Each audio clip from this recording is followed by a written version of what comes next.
With the latest agriculture news from across the state and nation, it's time for the AgNet News Hour from AgNet West. Here's your host, Sabrina Halverson. Good morning, and thank you for joining us this morning on the AgNet News Hour. Coming up later, we will hear from the Tennessee State Agriculture Commissioner about the agricultural damage in his state from Hurricane Helene. And it is such a big topic. We start on that topic this morning. Joining us on a call is USDA Undersecretary for Farm Production and Conservation, Robert Bonney. We're going to discuss what farmers in the affected areas can do and what services are available. Thank you so much for joining us this morning. Great, thank you. So we want to talk about services and aid that is available for our agricultural listeners out in the hurricane hit parts of the U.S. Can you start us off with kind of an overview of what is available for them? Well, first, let me just start off by saying our thoughts and prayers are with everybody that's been impacted by what is clearly a devastating storm. USDA wants to be a partner to our customers out in the countryside, and we're going to do everything we can to be as helpful as we can. We don't know the size of the losses yet, but we know they're enormous. We're going to do what we can to make sure we've got the staffing and the programs in our Farm Service Agency to serve farmers.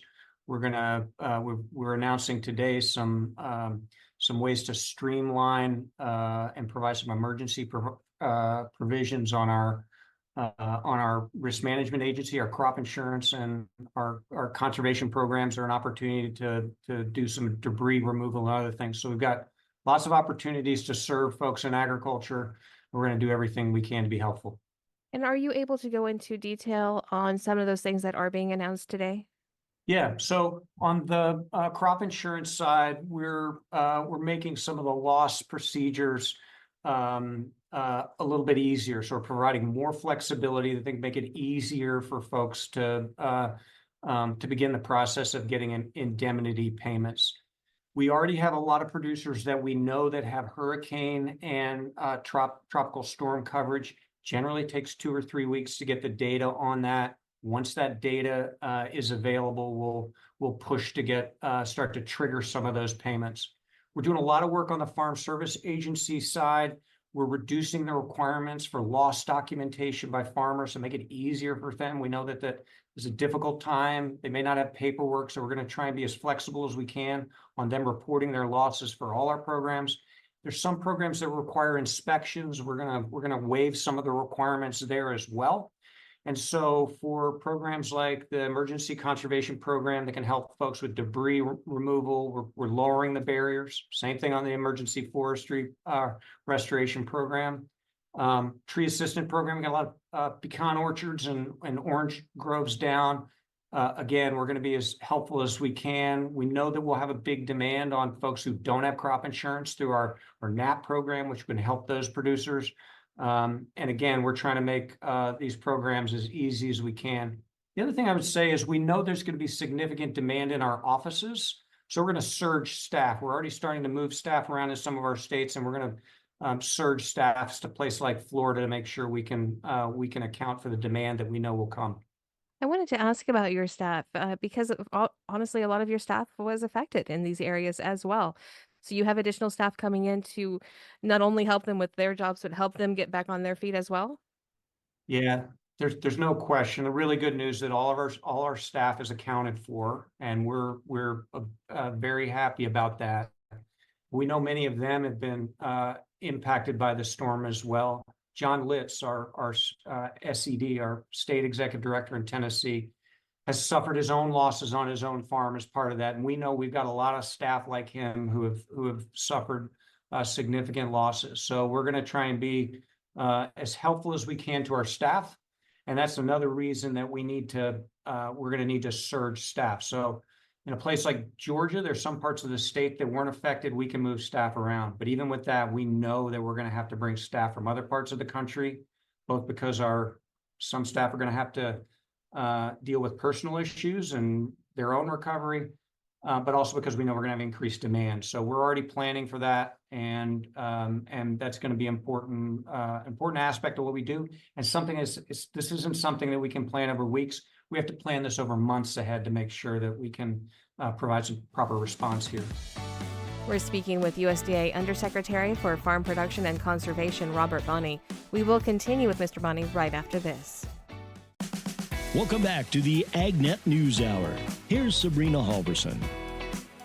We're speaking this morning with USDA Undersecretary for Farm Production and Conservation, Robert Bonney. We're talking about the destruction to agriculture caused by Hurricane Helene and what farmers in those areas can do now.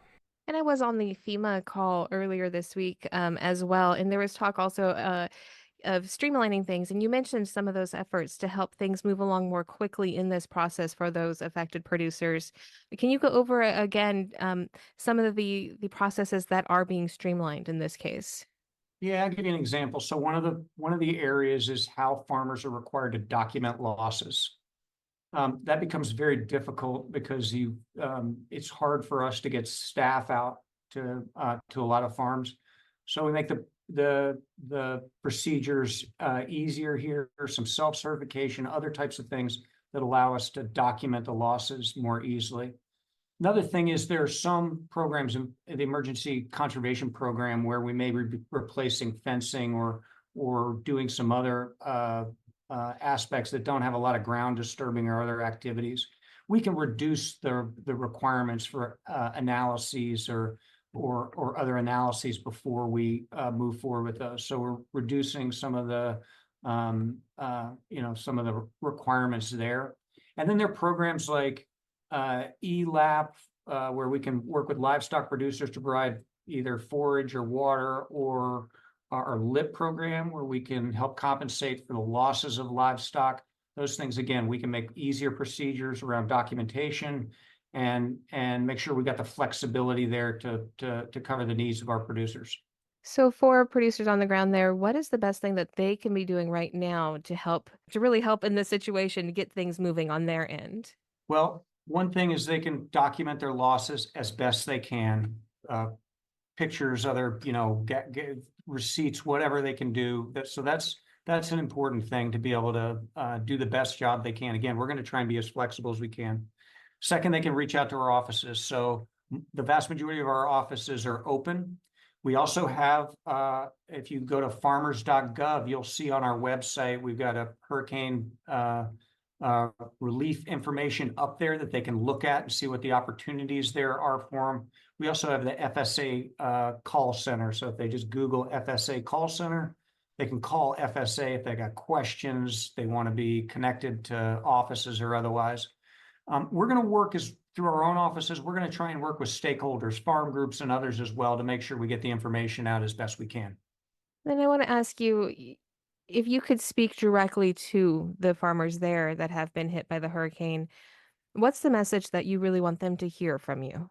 Most of all, I want them to hear that we care and that it is our job to be as helpful as we can to them. And we're going to do everything we can to keep folks in agriculture. We're going to use the flexibilities that we have in our program. We're here to serve, we're here to support agriculture. And we know that this isn't going to be a week-long job or a month-long job. It's going to be years-long, and we're in this for the long haul. Thank you again, USDA Undersecretary for Farm Production and Conservation, Robert Bonney. Shifting gears into some ag news for today, there's a new look at food prices. Gary Crawford has more. U.S. food shoppers are finding grocery store food prices mostly higher than last year, but not by very much. USDA economist Megan Schweitzer is forecasting food prices at the grocery store this year to average only 1.1% higher than a year ago. That's quite a bit lower than how prices have changed over the last few years. They rose by 5% in 2023 and 11.4% in 2022. And that's also lower than the long-term average of food at home price changes. Over the past 20 years, food at home prices have averaged 2.7% growth per year, compared to that 1.1% growth we're forecasting. So some very low food price inflation for 2024. And we largely expect to see that trend continue into 2025. With food prices possibly dropping below 1%, maybe even dropping down below 2024 level. Now, these are averages, of course, of all the food categories. Some of those foods can exhibit wild swings in prices, eggs being the most blatant example. In 2022, you saw egg prices increase by 32.2%.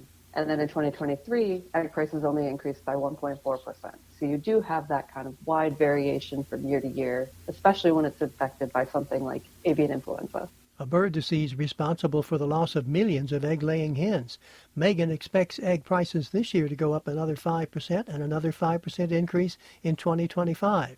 The other food category showing large price hikes far above average is beef. Other than eggs, beef has been the fastest growing food price category that we track, and we are predicting beef to experience the fastest growth of all categories in 2024, predicting beef prices to increase by 5.2%. And Megan says without these high prices for eggs and beef, the overall average increase for foods would be a lot lower.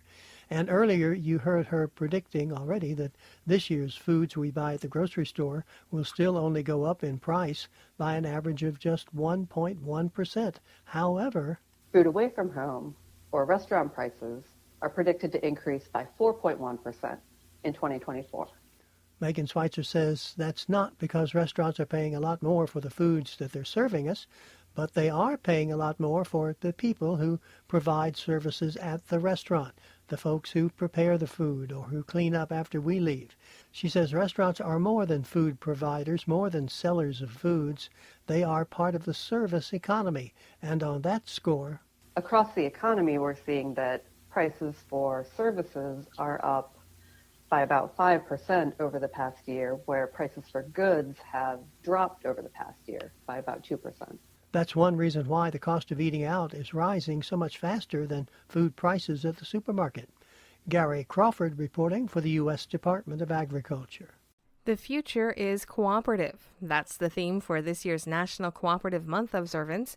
Here's Rod Bain. USDA Rural Business Cooperative Service Administrator Betsy Dirksen-Londrigan says among the ways rural development and RBCS provide support to both new and existing cooperative businesses. USDA provides cooperative technical assistance through Rural Cooperative Development Centers, which are partially funded through our Rural Cooperative Development Grant and Socially Disadvantaged Group Grant. We also offer educational reports and programs that promote the understanding of cooperative principles and practices. I'm Rod Bain reporting for the U.S. Department of Agriculture in Washington, D.C.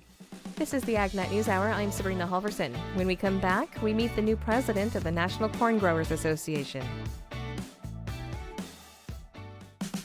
Welcome back to the AgNet News Hour.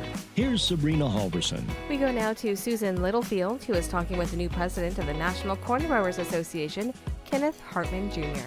Kenny, I want to start out talking about your operation. Let's talk a little bit about what the family operation's all about. Well, our family has been here since the 1860s in Waterloo, Illinois. We're southeast of St. Louis in Illinois.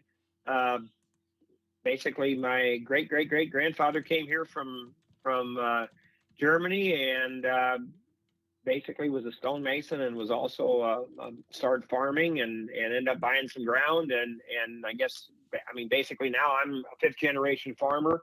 I've been on the farm where we live over 100 years. I have my basically right now my mother still helps a little bit with paperwork, and my wife, myself, and my daughter that came back to the farm a couple years ago after college is our farming operation.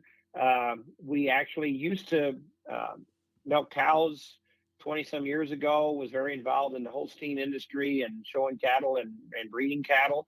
But we we got out of that 20 years ago. And now we're just grain farming, corn, soybeans, and wheat here in the southern Illinois area with my family. So. Well, you do have the strong background of agriculture, and especially what is rooted literally in a family operation. And I love that you have picked a theme for this year's president of the National Corn Growers Association, and that's building bridges. Let's talk a little bit about what that theme means to you.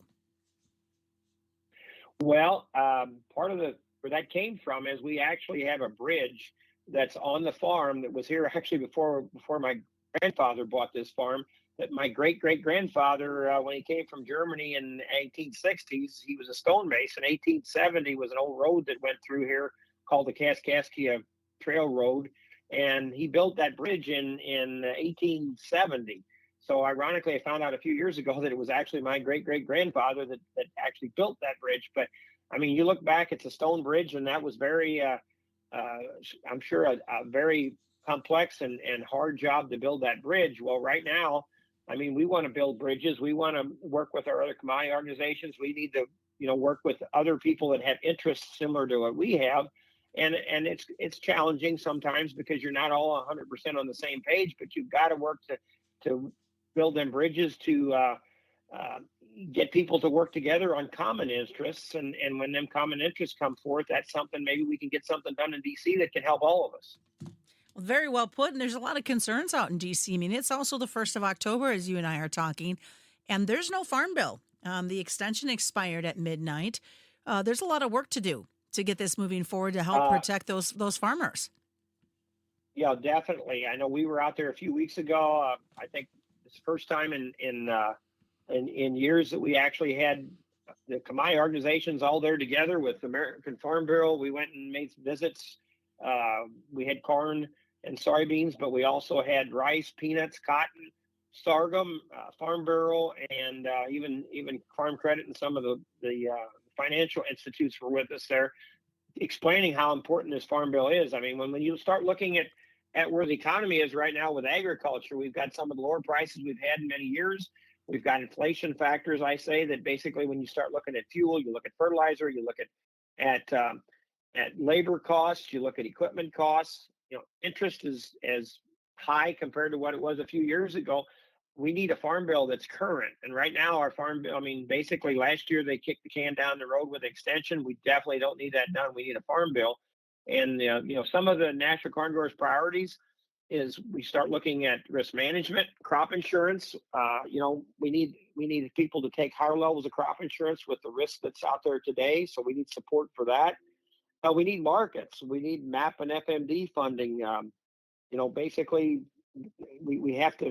One of the National Corn Growers' major policies is creating new markets and help our markets we have currently. So we need to work on creating markets there. If it comes to ethanol, if it comes to corn to overseas, this is very, very important. And then the Title I policies we have, ARC and PLC, which are programs that are in that Title I. And basically, them ARC and PLC numbers are based on 2018, our past, which is, that's basically 7 years ago compared to where we're at today with a farm bill. So we need to update that. And then last but not least, we're all conservationists. Farmers are very much conservationists, wanting to pass their farm on to the next generations, taking care of the farm.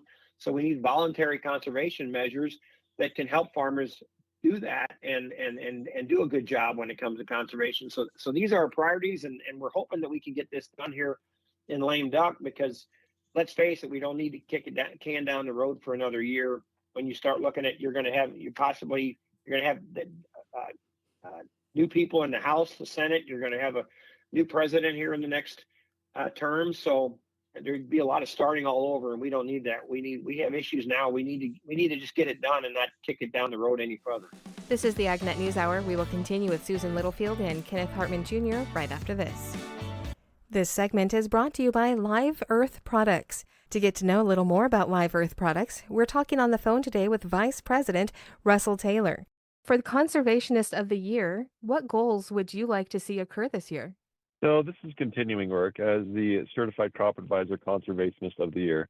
They're looking for certified crop advisors who are trying to aid farmers in getting information or conservation practices. One thing we've identified that is keeping farmers from getting conservation practices is actually just information and products. The current federal regulations actually were written in the 1950s. And at that time, those rules were only restricting fertilizers and pesticides. They didn't put into account other developing technologies such as plant biostimulants and some of these newer technologies we're using in agriculture. And so for 2024, our goal is to really help change the laws that are impacting biostimulant regulation to allow them to be used and treated as a fertilizer, not as a pesticide. So what does that process look like to go through that and get that change to be where it needs to be? Well, actually, there's a very long on-ramp. We've been working on this since 2014. And the bricks that we've laid on this path are now hopefully being included in the Farm Bill. So more than anything now, it's just supporting the work we've already done, try to get legislators aware of the problem and hopefully enact those rules. There's an act right now by California regulators. It's called the Plant Biostimulant Act. And so the best thing that farmers can do is call up and say, hey, we support this language. This is going to give us more tools to enact those conservation practices and have more products available to us. To get to know more about Live Earth products, you can visit them online at liveearth.com. That is spelled LIVEARTH.com. Welcome back to the AgNet News Hour. Here's Sabrina Halverson. We continue now with Susan Littlefield, who is speaking with the new president of the National Corn Growers Association, Kenneth Hartman Jr. You know, Kenny, you literally hit the ground running on October 1, and you mentioned ethanol, and we've got ports that are closed, 36 ports right now on this port strike. And look at the fact that 57% of ethanol and 40% of the DDG exports originate from these ports that are on strike right now. Again, another factor not good for agriculture. No, I know that that's just happened. We're hoping, National Corn Growers is hoping that we can that they can come up with some compromise and get this open, because this is definitely not what we need right now, especially when we're in harvest season too. And ethanol has become so important when it comes to exports for us. I know there's a lot of new markets here with ethanol, and I know we're hoping to work on some of them, and we definitely need to. We're definitely hoping that they can get this figured out with this port strike and move on. And I guess finally, and it's kind of turned into a very somber end of our conversation, but do you as corn growers have any thoughts or comments to those corn grower members who are affected by the Hurricane Helene as it came through as they were trying to get harvest done? Oh, it's a terrible, terrible situation. I mean, I'm hoping that things work out for them. I know I've seen pictures of a lot of fields that are underwater, and it definitely stresses how important it is for crop insurance and for some of these programs. So we're hoping that things work out for them. I'm very sympathetic on where we're at with their situation, and hopefully that they can get the help with the different areas that can help them out and help for the future. Anything else that you'd like to add? Well, the other thing that we're definitely working on is on ethanol front is we just got a bill out in the House side. There's been a bill in the Senate side for E15, and we're hoping to get that bill passed by the end of the year too. We have E15 that will be year round next year in 8 states, but we need it. We need it over the whole country. 8 states doesn't solve that problem. We need a standard E15 year round in all the states throughout the United States. So that's something that we're pushing on. We're hoping that we can get that passed and people understand how important that is. Ethanol is a win for everyone. It's a win for the environment. It's a win for the consumers, because it's a cheap fuel product in many areas, and it's a win for the farmers because we're producing a large crop, so we need markets. And besides that, the other thing that we're looking at is we've been working on the Next Generation Fuel Act, and that Next Generation Fuel Act is very important to us. I mean, if you want something that's going to create markets, higher blends of ethanol would be great for us. 20 to 25% blend, creating a fuel standard for higher blends of ethanol, so the car manufacturers can build vehicles in the United States for them higher blends. Again, it would immensely help the environment, and ethanol is here right now, so this would be great to work on as far as that. That bill also fixes a lot of. It brings back credits for E85. It helps us with some of the other fuel standards and things when it comes to higher blends of ethanol, and it's just a bill that would be great for everybody in the United States. You look at right now, Brazil's running cars 27% ethanol, looking at going to 30. If they can do it down there and it's environmentally friendly, and the car manufacturers that are in America are making cars down there, why can't we do that in the United States? The way I look at it. So that's something that's a priority that we need to get done. Thank you again to Susan Littlefield for that interview. Looking at more agriculture news for today, U.S. Wheat Associates want more customers to know how reliable and dependable U.S. wheat can be. Lori Boyer has more. U.S. Wheat Associates aims to promote the high quality of U.S. wheat and showcase how it reaches global customers. Thus, they created a video series project that will serve as a tool to educate and highlight American wheat to buyers worldwide. U.S. Wheat Director of Communications Ralph Lose on the new project. The video starts off with one of the top customers of U.S. Wheat, who is based in Mexico City. And we have him on camera. He's in his flour mill, and he talks about why he chooses to buy U.S. wheat. And one of his big points is the transportation system, knowing that not only can he choose the wheat that he wants to buy from the U.S., he can depend on the fact that it's going to get there. And that's a big issue, especially for top customers. The project captured the journey of hard red winter wheat being loaded onto cargo ships bound for South America, Nigeria, and Africa, showcasing a global reach of U.S. wheat. And we filled in the blanks in between, talking to the farmers, first of all, learning about how they grow their wheat. And then we had them talk about they also rely on the transportation system. So for them, the importance of, we've grown this wheat, we've harvested it, we've dropped it off at the elevator, what happens to it?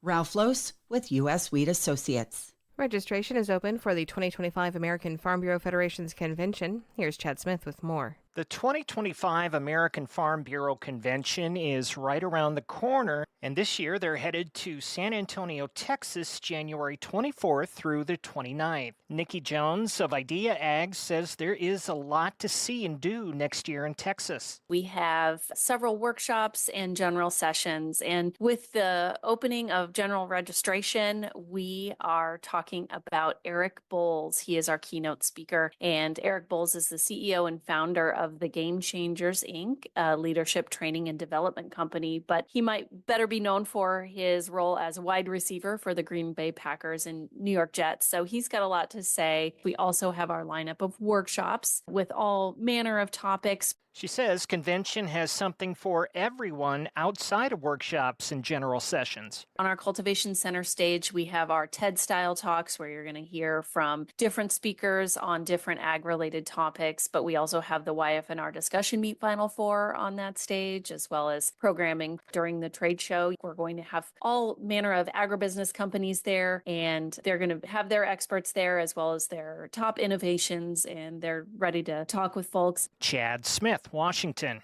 Farm producers across much of the country are benefiting from weather conditions that allow for more crop maturity and harvest. Here's Rudd Bain. The heavy, damaging rains of Hurricane Helene and other systems impacting parts of the southeast notwithstanding, for the remainder of the country, we have not seen much, if any, precipitation across the United States. And USDA meteorologist Brad Rippey says in coming days, we are looking at most of our nation's major agricultural regions, dry weather and a warming trend, or if it's already warm, it's going to stay that way. So we'll call it warm, dry weather over the next week. And official weather for crop maturation and harvest.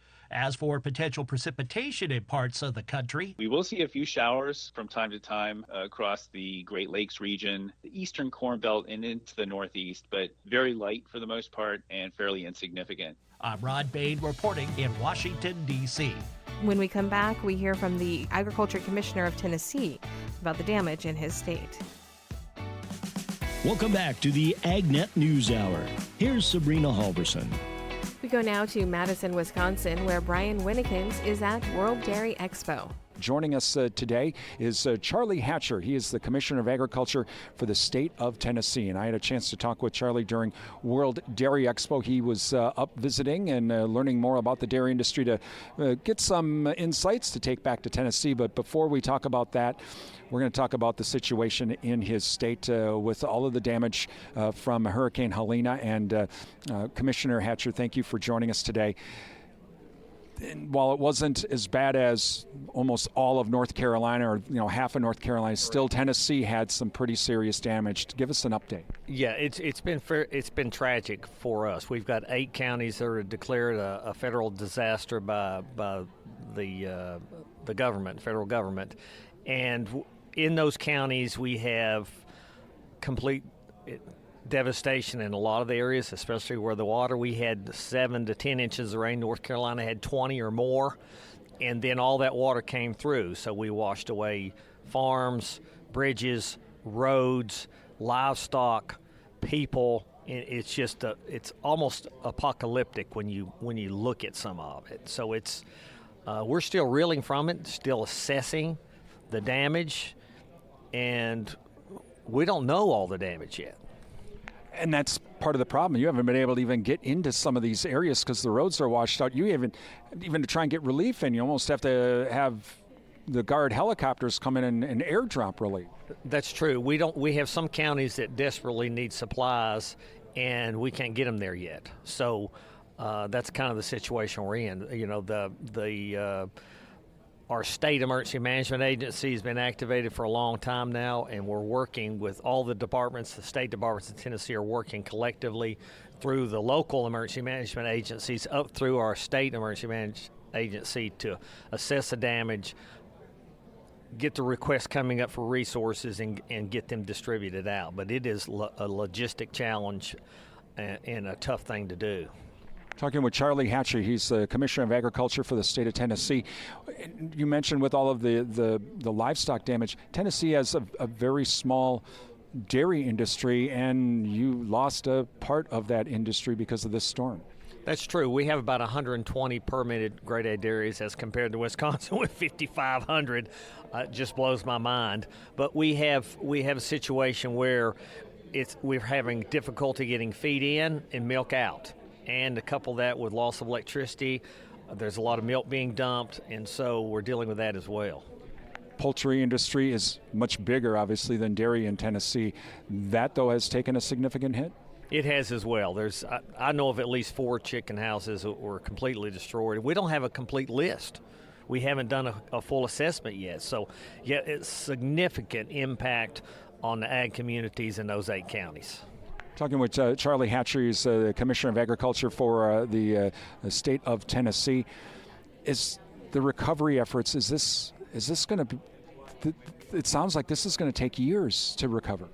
Absolutely will. I mean, rebuilding the infrastructure, the roads, the interstates, the barns, the fences. I mean, yes, sir. It's going to take weeks to months to years in this process. And we've talked a lot about, the livestock barns, the poultry barns, that sort of thing. Was there a lot of field crops destroyed in this disaster?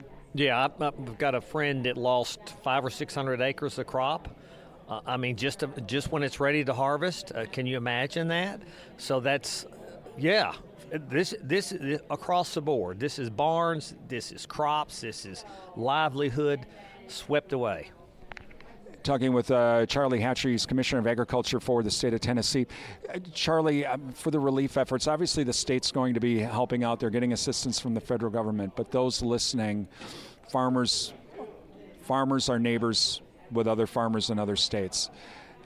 Are there relief efforts that farmers should contact to say, hey, I have some feed I can send down, or I have fence posts that I can send down, or is it just money that you need and then it'll be distributed? How can farmers help? They can go to Tennessee Department of Agriculture's website. You can Google that, and it'll pull up a dedicated web page to the hurricane. And there's lots of links on there on how they could give to foundations and to supply and relief efforts, and they can click on those, and they can just follow through that way. Is Tennessee Extension or the University of Tennessee, are they potentially going to maybe assist with this? We're doing here in Wisconsin, we have a farmer-to-farmer program where we can get farmers together. I need hay. Well, I've got it. I can make a deal with you or help you out. Interestingly, you asked that question. So yes, so the University of Tennessee is going to do 2 things for us. So they have ag extension people already in those communities. So they're already assessing damage, sending those requests for assistance up through our local EMAs up to our state agency. That's already happening. In addition, we have an ag extension person that's embedded in the Emergency Operations Center. So they're responsible for that. The second part of that is the University of Tennessee is going to be assessing the damage and the loss so that we can have a real accounting of that, and when we ask the federal government for assistance, we know what we're talking about. So that's critical, all that's going on now, so that we can get some relief efforts to the ag community. And would they be considering potentially doing that where, okay, Charlie, who's in Tennessee, boy, I lost all of my fence posts. Brian in Wisconsin sees that and says, well, Charlie, I'm Brian from Wisconsin. I can help you out. And the extension would be the middle person to get us together so we can talk with one another? Yeah, we're trying to make that happen. I mean, trying to match the donations to the asks to what's really needed and get that on the ground. It's a hard thing to do, but we're in the process of working all that out. Well, we wish everybody that has been affected by this storm the best, and we are thinking of them. And I know that farmers, and we're ready to help. And when you need the help, let us know what you need. And I know that there'll be farmers that'll be willing to help out our neighbors to the south. Thank you for joining us. Thank you. We appreciate that. The farmers are just one big community. That's the way it is. Charlie Hatcher, he is the Commissioner of Agriculture for the state of Tennessee. Thank you to Brian Winnikins for that interview. This is the AgNet News Hour, and we will be back in just a moment. Welcome back to the AgNet News Hour. Here's Sabrina Halverson. We're wrapping up the day now with some agriculture news. USDA Secretary Tom Vilsack repeated President Biden's claim this week that collective bargaining, not federal intervention, is the best way to end the dock workers' strike, a strike that is possibly crippling for farmers and others. This administration's been pretty clear in terms of its support for the collective bargaining process. Secretary Vilsack is repeating President Biden's message against federal intervention to halt the dock workers' strike. I think the administration's view that at the end of the day, the best resolution of any labor dispute is when the parties sit down at the bargaining table and essentially hammer out the differences that they may have. But a prolonged strike against ports from Maine and the Gulf over wages and automation could take a heavy toll in average monthly export losses, according to the Census Bureau. That includes tens of millions of dollars for farm goods, oilseeds, grains, fruits, cereals, meat, animal feed, chemicals, and farm machinery. Vilsack said ahead of the strike, administration officials are communicating with both the union and the ports. But for now, the message is quite clear. Stay at the table, continue to bargain, and get it worked out. Farm and related groups are worried. American Farm Bureau President Zippy Duvall and dairy and ethanol industry leaders said the strike could have devastating effects. Meanwhile, the National Milk Producers Federation and the U.S. Dairy Export Council are calling on the administration to immediately intervene in the port labor strike at the East and Gulf Coast ports. The dairy organizations warned that the disruption could have a devastating impact on America's dairy farmers and exporters, who rely on the smooth functioning of these ports to get their products to international markets. Greg Dowd, president and CEO of the National Milk Producers Federation, says the strike puts the livelihoods of American dairy farmers and the strength of our supply chain at risk. Krista Harden, president and CEO of USDEC, says global customers depend on the reliability of the U.S. dairy products. Delays caused by this strike not only risk damaging those relationships, but also severely impact perishable dairy products that require timely delivery. One of our nation's most treasured public ecosystems and the diverse wildlife that reside there needs surrounding working farm, ranch, and forest lands to assure continued conservation. Rod Bain has more. Breathtaking. One of the many descriptive words about the ecosystem known as Yellowstone National Park. In many ways, Yellowstone is sort of globally this mecca of people that think about conservation, think about all the amazing landscape, but also the amazing wildlife resources that course in and out of the park on a seasonal basis. And as Agriculture Department Undersecretary for Food Production and Conservation Robert Bonney recently told an audience at the AgriPulse Ag Outlook Forum in Kansas City, today there are 15 million acres in the greater Yellowstone ecosystem in public lands. Between the park itself and surrounding national forest lands. Yet, if what you care about is the amazing wildlife resources there, the amazing landscape, those public lands in and of itself are not enough. Radio collar tracking of deer and elk species over the last 2 decades has provided scientific data revealing their paths of travel in and out of the Yellowstone ecosystem. Where most of them are is on private working ranch land. The Undersecretary says, in essence, caring for and about Yellowstone's diverse species of wildlife also means caring about the farms, ranches, and working lands around the area. Agriculture is not the threat to that ecosystem, it's the solution to that ecosystem. We have to keep ranchers ranching in the greater Yellowstone ecosystem. We've got to keep forestry landowners continuing to manage forests if we want to protect the thing that makes Yellowstone so important. What USDA is doing in that regard includes partnership with the state of Wyoming regarding protection of private ranch lands. We developed a new conservation lease using the Grasslands Reserve Program under the Conservation Reserve Program. We've combined it with some of our NRCS resources in a way that we can partner with landowners to keep them in ranching, keep them doing what they do, and to conserve habitat for those rare species. While in Montana, we're working with producers to reduce the impacts of wolves and grizzly bears in a way to help them shield their herds and their ranches and farms from the potential impacts of predation. I'm Rod Bain reporting for the U.S. Department of Agriculture in Washington, D.C. That's today's top agriculture news. I'm Sabrina Halverson. Thank you for sharing your morning with us. To get more information on the topics you heard today, visit AgNet West at agnetwest.com. You can also stay connected by following us on our social media at AgNet West on Facebook, Instagram, and X. Also look for Sabrina Halverson on Facebook, and be sure to subscribe to our podcast by searching for AgNet West on your podcast app. Thank you for listening to the AgNet News Hour from AgNet West. AgNet West Radio Network, your primary choice for agriculture news.